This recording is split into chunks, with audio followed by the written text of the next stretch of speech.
So it's like the end of the workday, and I've just been. I know this isn't going to be easy, even though I want to go into a life without alcohol gracefully, but I know this ain't going to be easy. And it's definitely daily, like pokey, like it's poking at me, like, oh, just a little bit after work, poke, poke. And I'm doing good, like not giving into getting in my car to go to the store. It's an hour round trip, um, which is ridiculous to make a justification. Like, oh, it's just around the corner might be one thing, but it's an hour round trip. It's just, I think about that and I go, that is so ridiculous. So go to the store, get a beer. A beer? One beer? No, you might as well get a 6-pack and then you have a 6-pack. And that's always gotten to be the problem. So then, because I'm so far too, I'd stock up. And that can be a real problem. So, anyways, right now, I'm just sitting here with no reason, absolutely no reason to give in to this little poke of a craving of me to get into the car. But I'm standing here in my kitchen and my brain is sitting here justifying, trying to like find a reason. Like my brain is, I feel like it's doing it on its own, just going, find a reason to get in the car and go. It is so annoying. And I'm standing by my fridge, realizing my brain is doing this.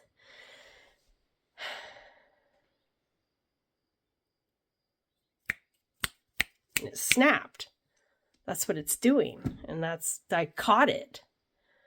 But I feel like it's just this whole separate, the whole like devil angel on the shoulder, if you want to put it into some sort of like picture vision, like however you might vision it. For me, it's like this, I don't even know what yet, but it just like, I guess it just became really spotlighted for me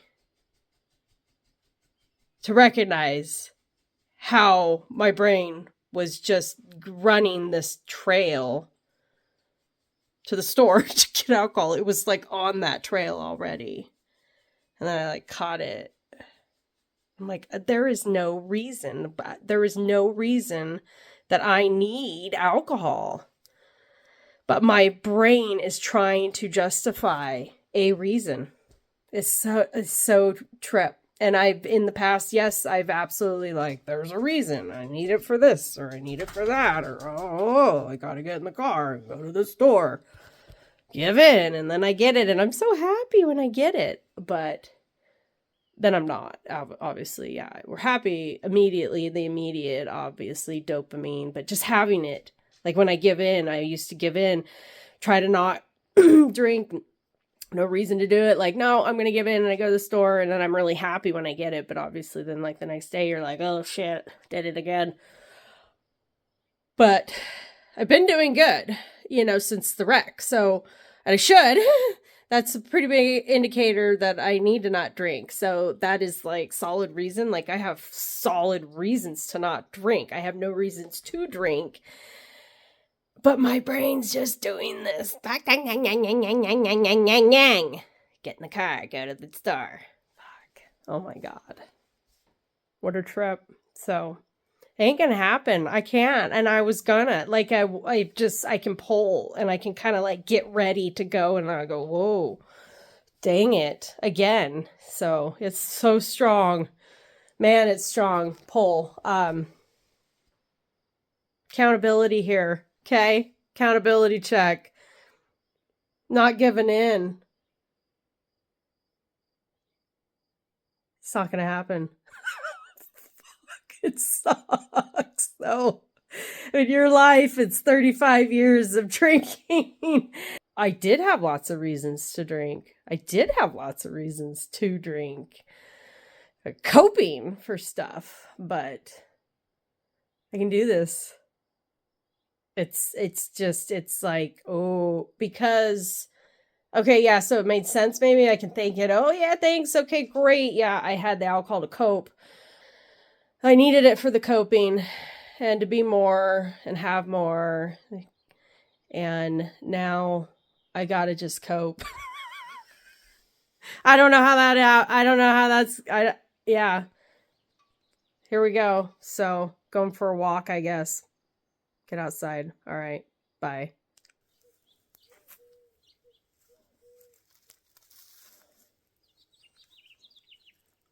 Well, hello again. Thank you for joining me while I create another dog as my joke. As I de-hair tuck.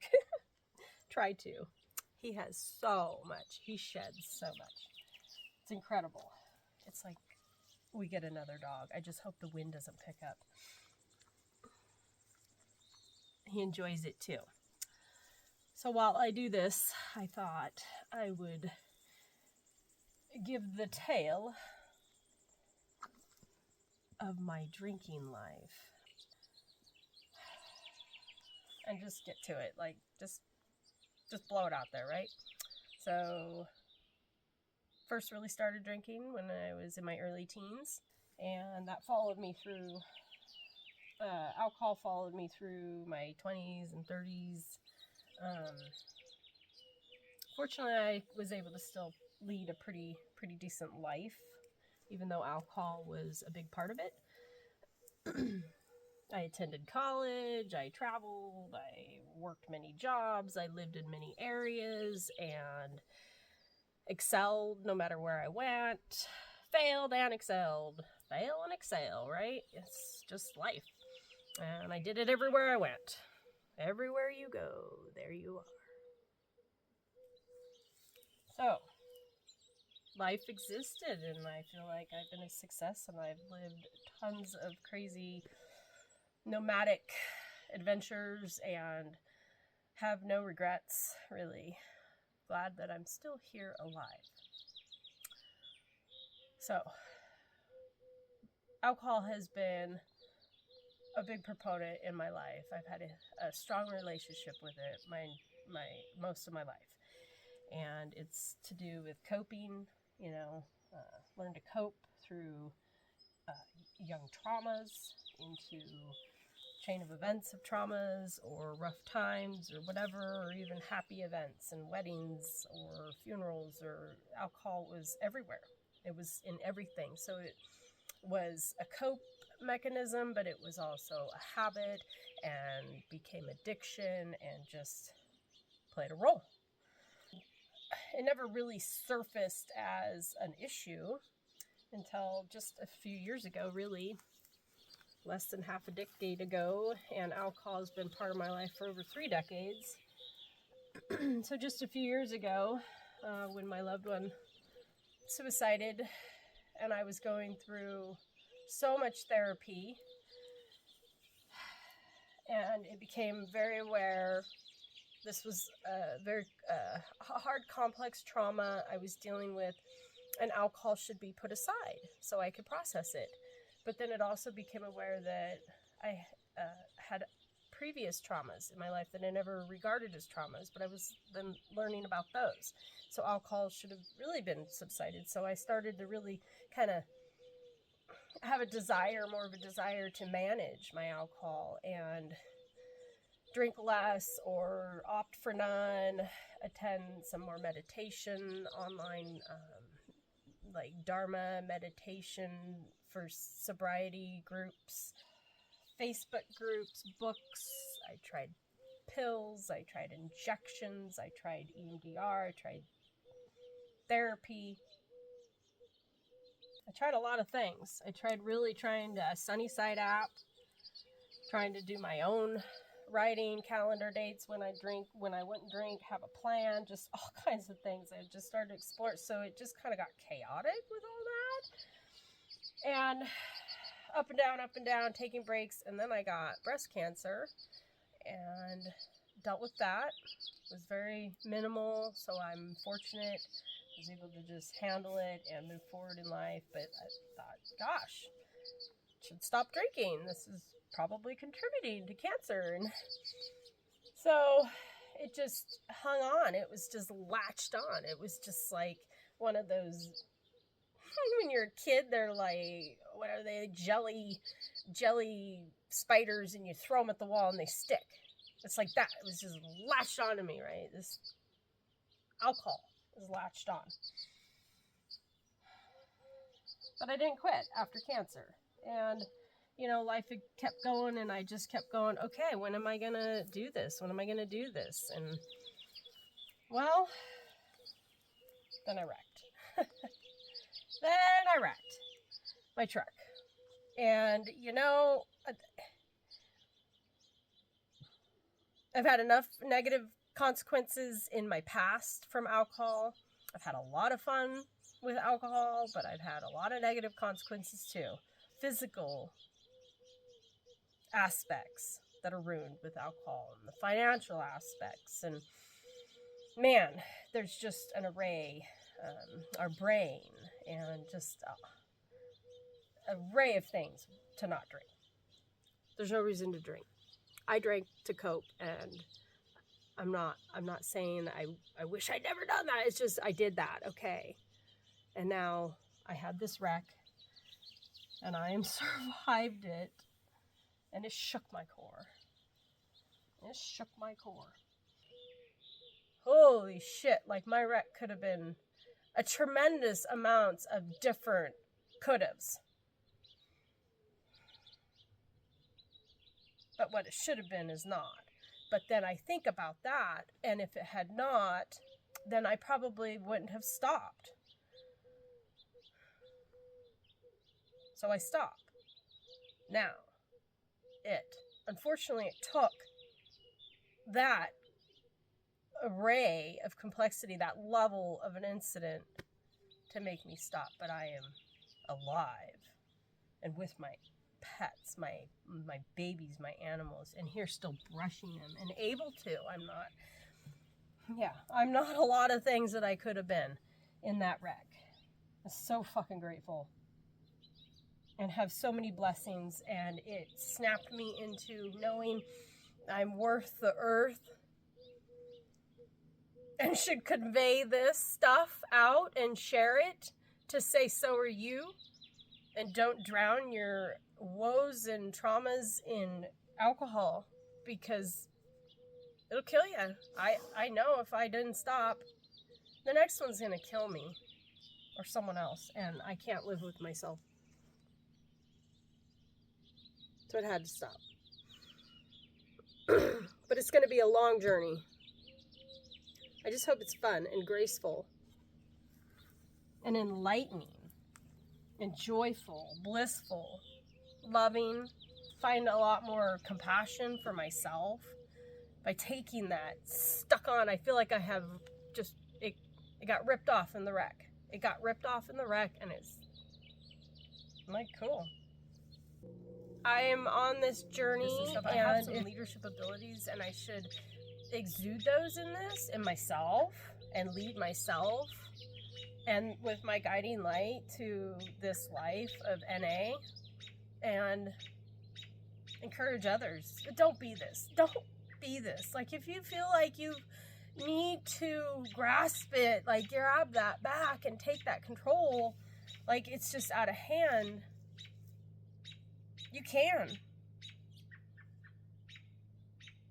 It took my wreck for me to shift the perspective. I'm ready to take this on. And so if you are too, then let's do this. Let's do this. NA. Oh, dog. And Tuck's getting nervous, and I need to keep brushing. Sorry, Tuck. Don't get nervous. Mom's just talking. Yeah, they get a little upset. I'll slow down. And, see, they calm me. Come here, baby girl. So, hi, baby girl. And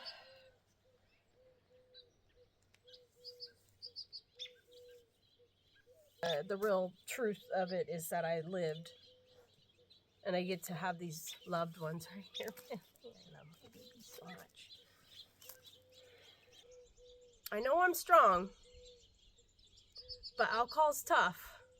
Alcohol can be tough for a lot of us.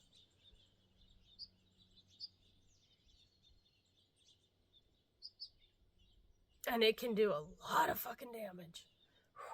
We can let it do a lot of damage. That's not worth it. When there's so much out there to enjoy and live for, if we want. And adopt a dog. Yeah. So, I think I said enough. Life, love, light, forward. You're beautiful. We're beautiful. And we're worthy. Tuck's gonna walk away. I gotta do his other side though. Okay, bye. Your turn? Okay. Not nearly as much, but she still sheds a lot. Oops! A wacka. Wacka wacka. She likes it though.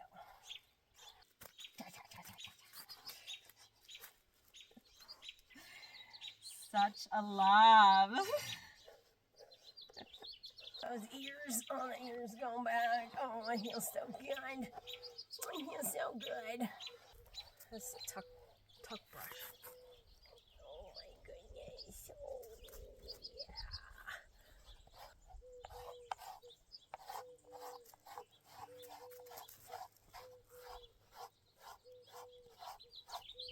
It's not normally a good idea to wear fleece around here.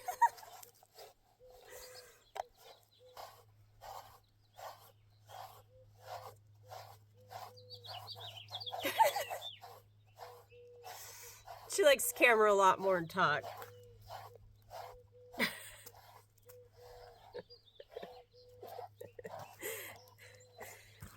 Are you going to be a star? She's a star in my life. Got this. Show her butt. Oh dear. It's a chunk of pitch that is just stuck to her hair. I don't know if I should cut it off.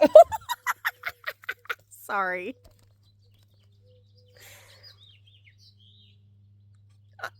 I swear, my dogs kept me going through so much.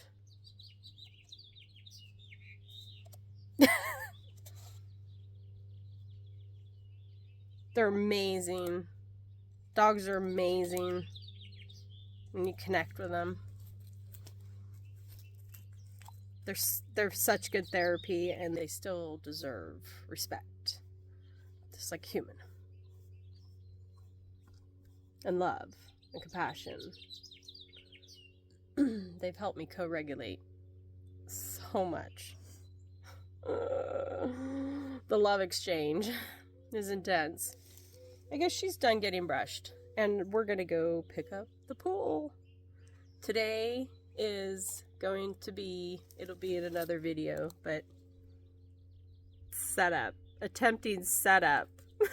My pool. Used, but new to me. I haven't seen it. Don't know what's in the package. Comes with a whole bunch of stuff for a pretty good deal. First time doing a pool, just kind of one of those, like, somebody might go, why would you do that? Oh my God, they're such this or that. They're this, they're that. Well, yeah, but I want something to soak in on real hot days around here when I can't just drive 2+ hours to a nice water source. And why not? You know, why not? So, why not? Buying a pool? Okay. Look forward to joining you into my assembly of it.